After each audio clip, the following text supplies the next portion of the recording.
Have Andertons been threatened by the big G? You can't buy this anymore, apparently. It's disappeared. This is a £119 guitar. Eastcoast GS61. I've typed in the product number and everything. It's gone. Non-existent. Are the big G doing a Fender and playing hardball? Because it's just disappeared, and I just think that's odd. Guitaristas is proudly supported by Gear for Music. Hello, thanks for joining us. Welcome to the Guitaristas. So this week, I'm going to review this guitar that I bought in February. It's an SG alike. Maybe it's too much like an SG. And that's what I'm wondering, because you can't buy this anymore, apparently. It's disappeared. I only bought it in February. This model was only launched last August. Of course, it's an East Coast, which is the Andertons stroke guitar own brand, own budget brand, cheap guitars. This one, £119 I paid for it. And I thought, wow, that looks good, doesn't it? Bloody hell, it's TV yellow. It's a proper 1961 style Les Paul SG with a small guard. It's got it all going on, hasn't it? Is it too good? Well, I don't know, but you can't buy it anymore. I'm not going to waste my money and not review it. So I thought, we'll ask the question anyway. Have Andertons been threatened by the big G? Are the big G doing a Fender and playing hardball? I wouldn't be surprised, to be honest with you, because, well, look at it. It really looks the part, doesn't it? £119. So, well, let's review it anyway and see what it's like. And I'd like to know your thoughts. I'd like to know, well, you know, if anyone from Andertons is watching, feel free to comment and debunk my theory. But I'm reckoning that I'm reckoning they've had a little word and they said, come on, lads, it's a bit too close. Because there's this one, the small guard version, and they do a large guard version as well, which again, it's not available. It's not available from Andertons. Guitar have got 4 left according to their website today. So what's going on? Let me know your thoughts. We're going to review it anyway, deep dive review, see if it's any good. Plug it in and play it loads, so you know the score. If you're in a bit of a hurry, timestamps all in the description box you can skip forward just to see what it sounds like or whatever. If you've got a little bit of time on your hands, go and put the kettle on, make yourself a nice cup of tea, get some nibbles, some snacks, and come back and chill out and let's have a closer look. Yeah, see what it's all about. Let's do it. Now, in the time that's passed, I couldn't even go onto the site and get the specs for this actual guitar, unfortunately, because it's just disappeared, and I just think that's odd. If it was going to be, if it was coming back in stock, it would just say out of stock, wouldn't it? Pre-order. It's not. Try and find it. East Coast GS61. I've typed in the product number and everything. It's gone. Non-existent. The GS10, however, is still on Guitar website. So we're going to assume that apart from some physical differences, the build is the same. So on that basis, I'm going to say this is made of akume, which is a kind of African mahogany, they call it. It's a version of mahogany. It's quite a highly rated tone wood, actually, in some circles. It's got an akume body, and it's got an akume neck as well. Now, it's a bolt-on neck. You may have noticed that already. You know, hence one of the reasons why it's a lot cheaper than, let's say, Epiphone's version of this guitar. That's just one of the reasons it's a lot cheaper than one Epiphone's version of this guitar. So it's a bolt-on neck. It looks, I'm just actually thinking about how many pieces. It looks like it might be 3 pieces. Yeah, I think it's 3 pieces. Some people might ask if it's got a veneer on it. No, absolutely not. It's got 3 pieces, and hopefully the days when people put veneer tops on SGs are long gone. But anyway, it's a decent weight by the feel of it. So let's find out what that is. I'm guessing 7 plus. There you go. I'm getting better. £7 4 ounces, which is of course 3.29 kilograms. So yeah, it's not a bad weight for a budget guitar. And the neck, as I say, is a species of mahogany, shall we say, akume, bolt on. It's got a little bit of an angle to it. Not, yeah, probably similar to an SG. And it's got a rosewood fingerboard. There you go, have a look at that. Nice binding, and you know, it's fairly well, it's well made. I would say fairly well made. It is well made. There's, you know, looks smart. Big old jumbo frets. They do say jumbo frets in the specs, and they are pretty big. And just running the fingers along there, seems like a decent enough fret job. Let's have a few close-ups of those frets. The nut doesn't specify what it's made of. It looks like a sort of a Graphtec sort of tusk nut. Looks to be well cut. The headstock is, you know, it's all right, isn't it? The logo is East Coast. I always find that amusing because East Coast, the brand, I'm pretty sure the brand was invented, shall we say, conceived by Terry and Simon that started PMT before they retired to Spain.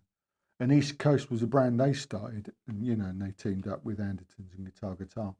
East Coast, you see, we're in South-on-Sea on the East Coast, and that I'm sure that's a seagull, which I think they put on there to take the piss.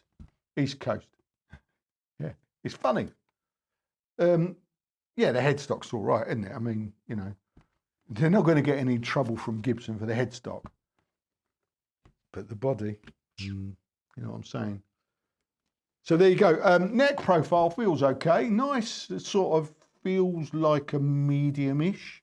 Let's have a look at the neck profile and measurements on the screen now. Okay, here's the neck profile and measurements at the 1st fret. And here's the neck profile and measurements at the 12th fret. The tuners are these cheap die-cast ones that you get on all guitars in this price range pretty much nowadays, don't you?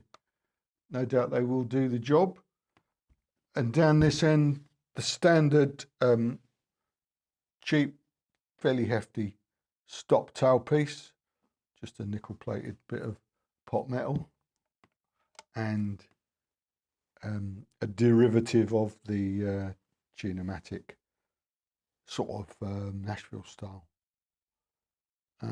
Part number there, BYQ902 for those that are interested. Okay, so before we go any further, let's take the pickup readings. Now, apparently these are ceramic humbuckers, so let's have a look at the readings. 8.35 kilo ohms on the bridge, and the inductance is 3.41. And on the neck, 7.70 kilo ohms. And 3.10 Henrys. That's interesting. They sort of got fairly vintagey readings. And being ceramic, I didn't expect that. In the middle, just for the sake of it, 4K. There you go. Let's take some plastic off.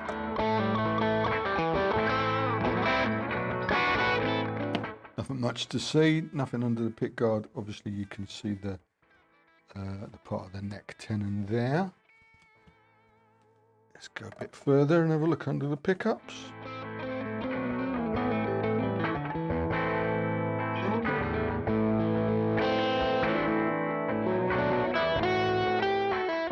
Bugger all to see there. There's no identification marks on the back of these pickups at all. Oh, I lie. There's a B there. Don't know if you can see that. There's a B there and there's an N there. Bridge and neck. And that's what it looks like in there. Okay. Pop them back and have a look in the control cavity. Bit of shielding on the back of the control cavity cover. And we've got a proper looking mechanical switch and little mini pots of no obvious brand, and some little green caps which are soldered back of the pot to the center lug of the tone control. That's it. Shall we see if it all works? We'll put a new set of strings on and come back in a second. I'll see you then. Right, here we go. New set of Ernie Ball. I think they're hybrid slinkies, 9 gauge through to 46. Just recently I've started using 9s and I'm liking them. I think I'm becoming a 9 guy after years and years of 10s. We'll see. But anyway, this is what it sounds like now, unplugged. It's actually nice and bright.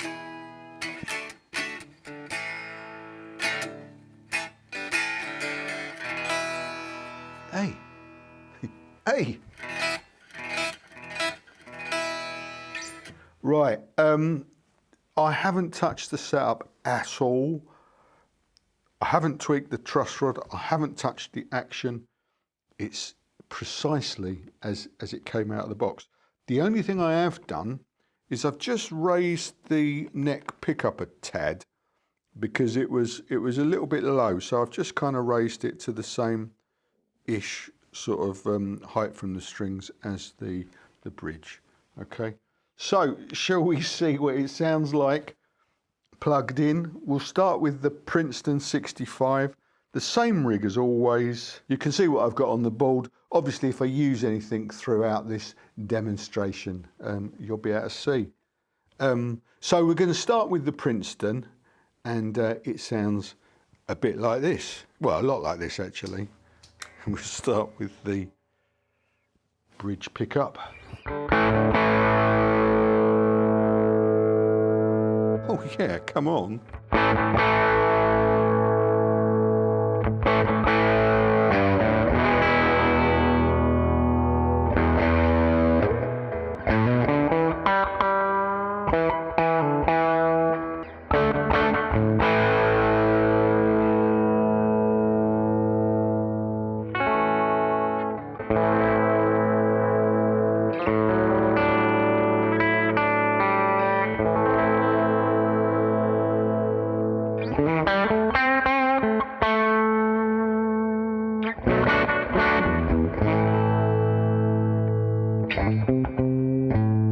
Sounds nice, doesn't it? The neck.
the tone does work, but it's got a very minute range on it. You go.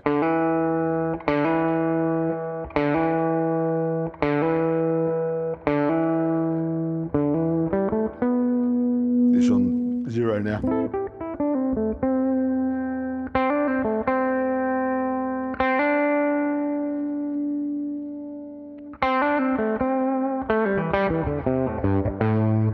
But it's got a nice sound there, isn't it?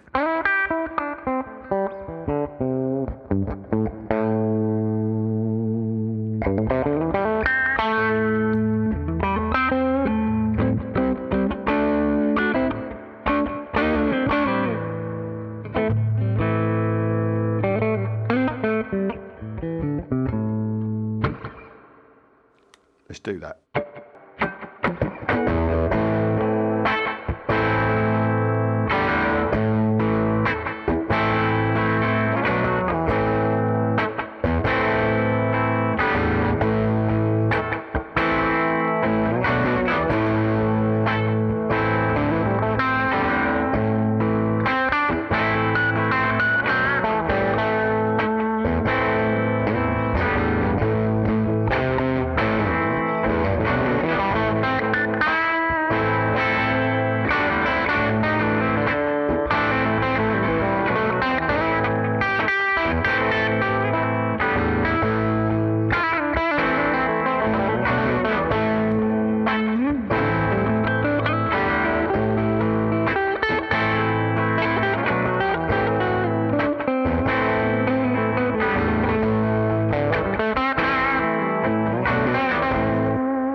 Now, last week, if you saw last week, we added another amp to our rig. We added the Marshall. And, well, thanks to everyone that watched that.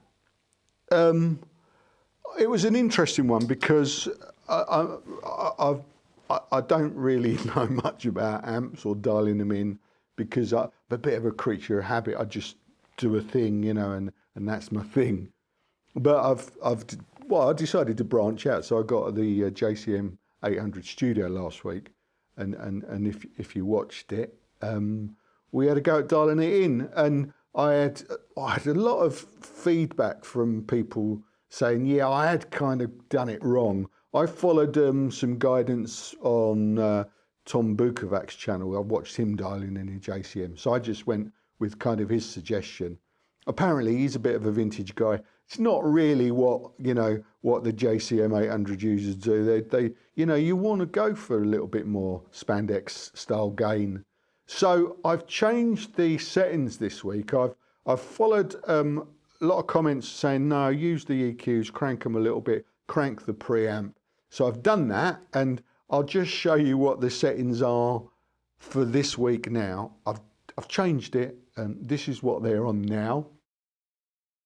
Okay, so I've got the power setting on high, presence on about 1, bass on about 1, middle 4, treble on 5, master volume now just a gnats under 3, and the preamp cranked right over to 7.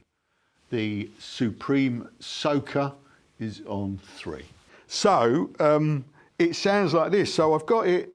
What else have I done? I've added a little bit of reverb on it. I've put the Holy Grail reverb pedal on it because I just hate dry amps. So we've got a bit of verb on it. I'm using the amp detonator down here to split the signal. So green is the Princeton. If we go to red, this is what the Marshall sounds like.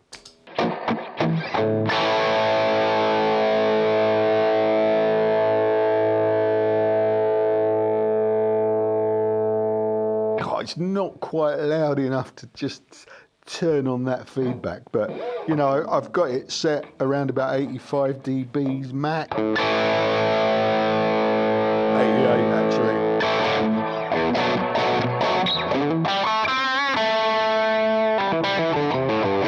Which is kind of comfortable in this room.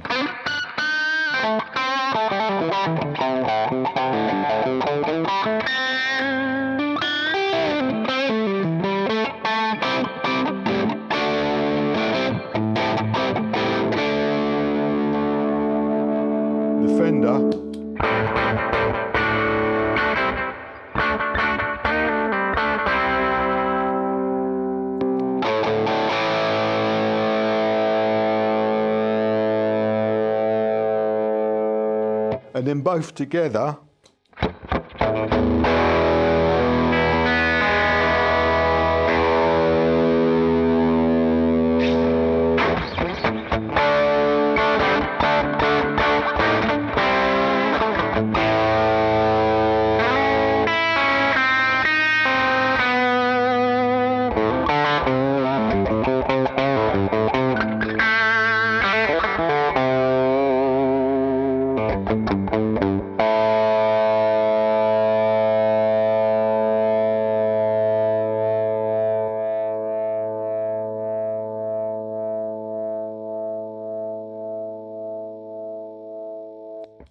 So yeah, I see what a lot of you were saying last week. I was trying to dial the Marshall in to my preferences, and my preference is the it's just like on the edge of breakups, the crunchy sound. I really like the Fender because it's so versatile. It does everything. It does super clean or crunch. And then obviously add pedals to that and you can go wherever you want with it. But the Marshall's a different beast. And I was surprised, really surprised, how many of you said how much you preferred the Marshall sound that I got last week to the Princeton. So it's an interesting one, that. A lot of people actually hate the sound that I get every week anyway. So I can please you all now, hopefully. We've got the Marshall. I quite like this now, the way I've got it dialed in.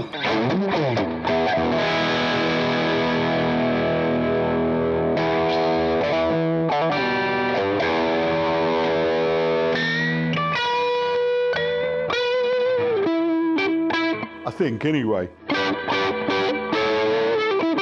But it's still a work in progress. Might be a little bit too much reverb on that, actually. Yeah, hang on, let me just tweak that down a little bit.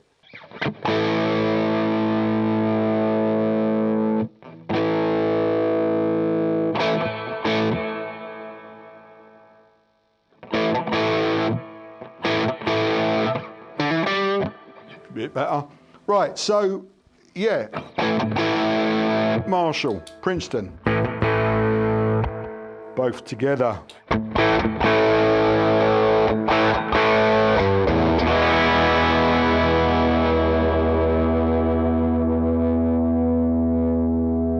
Now, obviously, we've only got the pedal board and the looper only working on the Princeton. So the loop that I did just now is only coming out of the Fender, and that sounds like this. And then we'll muck around with some different settings and see what we end up with. This is trial and error, obviously, because I have no idea what it's going to sound like in the edit. So we'll find out. Here we go.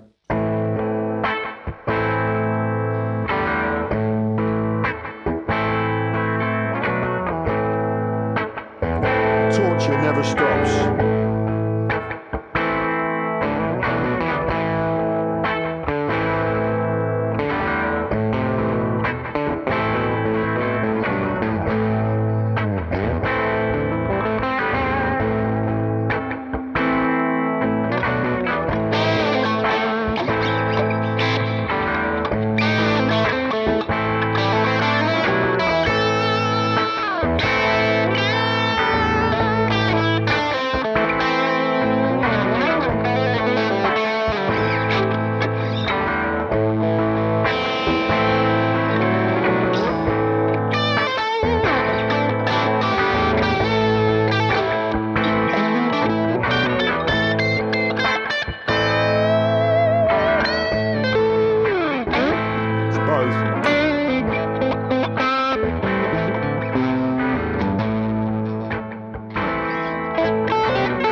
quite fittingly, that's based on The Torture Never Stops, Zappa.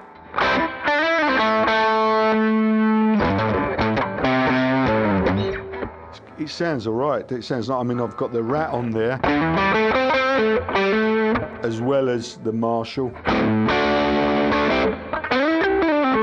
I look forward to hearing that back in the edit, and I'll try and just split the tracks a little bit so you can...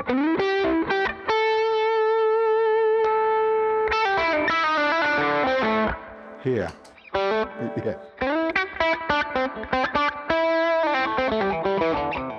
So, well, there you go, a little bit of amp demoage as well. And obviously it's really all about the guitar this week, and not forgetting, well, everything else aside, okay? Everything else aside, whether or not this has been cancelled, it cost me £119. This is a £119 guitar out of the box in this day and age, and every cheap guitar, pretty much every cheap guitar that I've played this year has been, it's kind of like this, really. They sound great straight away. I mean,